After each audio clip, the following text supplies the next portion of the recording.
This is WSLS 10 at 11. Still a very serious situation, and we are not out of the woods. Now at 11, Hurricane Matthew still battering the coast.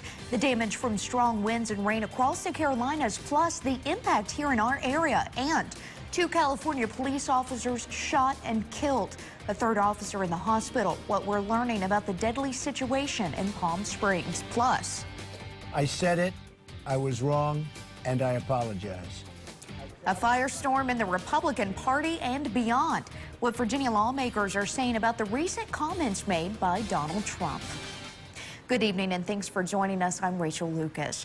Matthew is still a weak hurricane off the North Carolina coast, but it's causing record-breaking flooding. New tonight, at least 10 people have died and several rescues have taken place. Communities across the Carolinas are seeing significant damage. NBC's Mark Barger has the latest. Tonight, Hurricane Matthew is smashing North Carolina. Downgraded to a Category 1 storm, it's still powerful enough to render hundreds of roads impassable. After leaving a trail of destruction on the Florida coast, the storm took aim at Georgia and the Carolinas on Saturday, dumping torrential rains and creating dangerous conditions. Any roads that have water, we don't want you to drive over them because they still could have power lines underneath them. Hold on, ma'am. Police in Fayetteville, North Carolina, rescued this mother and her child from high water. At least one person in that city unaccounted for due to flooding. Hurricane Matthew's winds uprooted trees, this one slicing through the home where Krista Solly was riding out the storm. We got out safe. It was scary. More than 1 million people are without power. South Carolina's governor today warning that it could be days before it's safe for coastal residents to return home. It's still a very serious situation, and we are not out of the woods. The monster storm that already has ripped through 4 states is still on the move. Mark Barger, NBC News, Charleston. we're following breaking news out of North Myrtle Beach as crews battle a structure fire. Winds from Hurricane Matthew have caused the fire to spread to at least 5 condos in the Cherry Grove area. Firemen aren't sure how the fire began, but there is a possibility that a nearby power line could be the cause. National Guardsmen are also on the scene. Stay with WSLS 10 on air and online for updates. And we're also seeing some flooding due to Matthew here in Southwest Virginia. Leaders in the town of Vinton closed Walnut Avenue at a low water bridge near the Roanoke City border.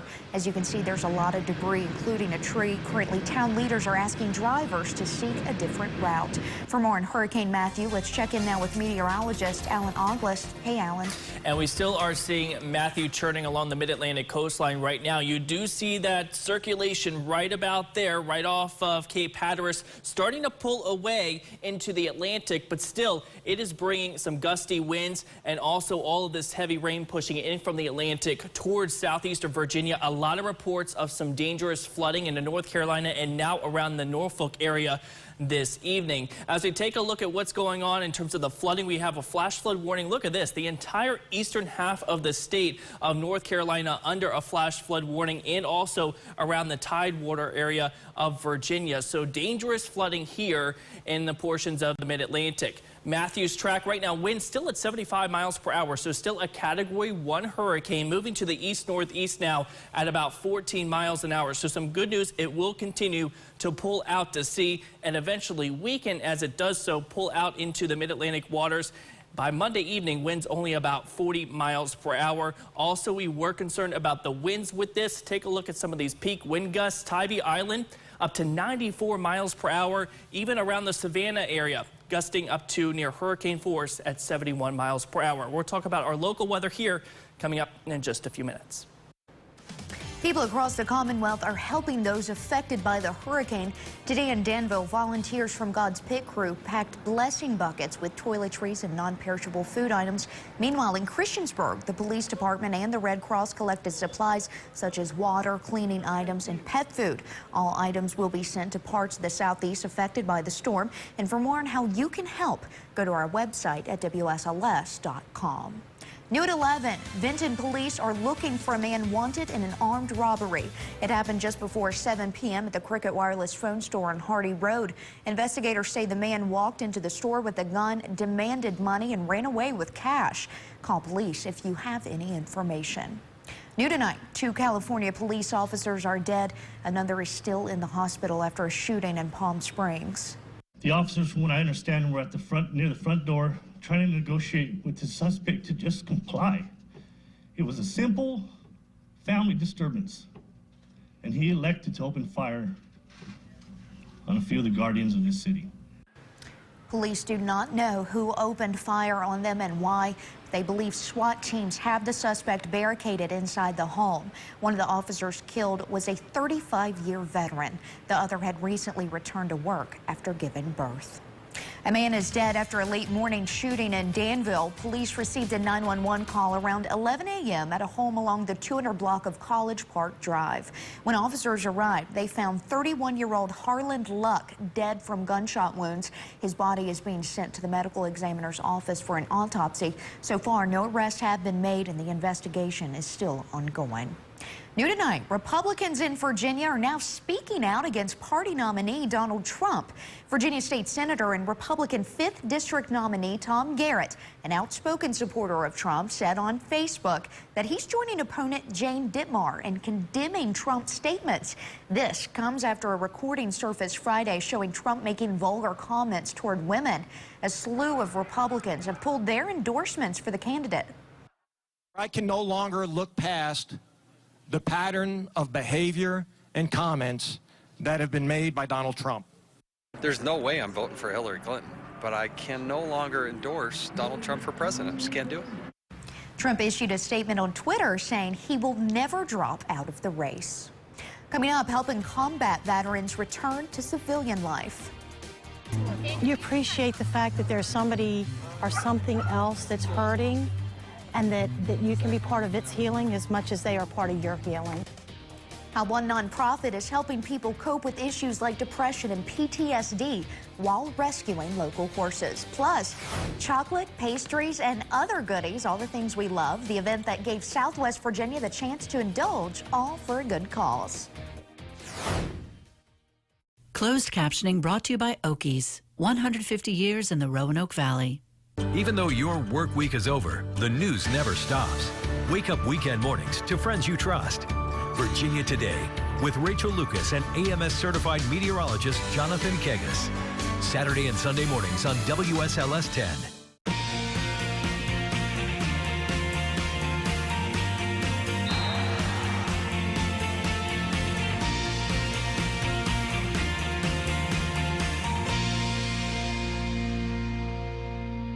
Get fall fashion that swings for the fences. Discover new looks for fall at Men's Warehouse. Now through October 10th, buy one, get one free throughout the store.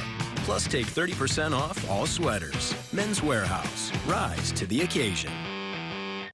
There once was a family, a lot like this one. And they were traveling far away where there were no Bojangles. The family needed breakfast, but they had gotten a late start. They pulled up to a drive-thru of a strange restaurant, and a loud voice boomed, "We stopped serving breakfast at 10 a.m. Oh, honey. At Bojangles, we've always served breakfast all day. Come in for a pork chop biscuit today. Bojangles, it's bow time. Friday night, under the lights. Preparation, practice, pride. It all leads to Friday nights in the fall. Get closer to the games, closer to the celebrations. With complete high school football coverage. First and 10, every Friday on WSLS 10. Now you can get a one-of-a-kind look with custom suits and dress shirts at Men's Warehouse. You choose the style, fabric, and details, and we'll measure you for the perfect fit. Create your custom look today at Men's Warehouse.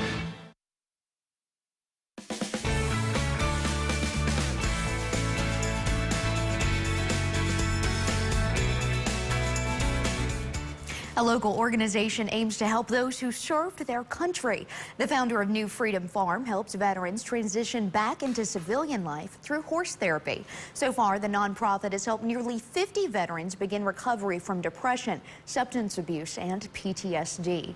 The founder, who is also a veteran, says she wanted to give veterans a safe place to heal. I want to give back to the community. I want to help heal humans through horses. And in our country, there are 22 veteran suicides a day. New Freedom Farm is also rescuing horses who were being sent to slaughter. A group of Virginia Tech police are raising money, all for a good cause. After 148 miles, the officers completed their 24-hour-long run. Donations and pledges from the event help support the Commonwealth of Virginia campaign, an organization that helps state employees in need. The university's goal was $325,000. They'll have a final total sometime next week. The CVC supports more than 1,000 participating charities across the state. And despite the rain, sugar and candy lovers in the Star City got quite the treat today. Local bakeries and restaurants showed off some of their sweet treats during the 3rd annual Star City Sweetness. The event supports the Brain Injury Services of Southwest Virginia. It's also a way for area businesses to gain recognition. It's a wonderful opportunity for people to come out to sample some excellent food and desserts, to get to know one another and to get to learn a little bit more about the Brain Injury Services. Brain Injury Services helps survivors of brain injuries with resources and recovery efforts. And we're still seeing some rain out there, but some sunshine is finally back in the forecast. We'll have your Storm Team 10 forecast after the break.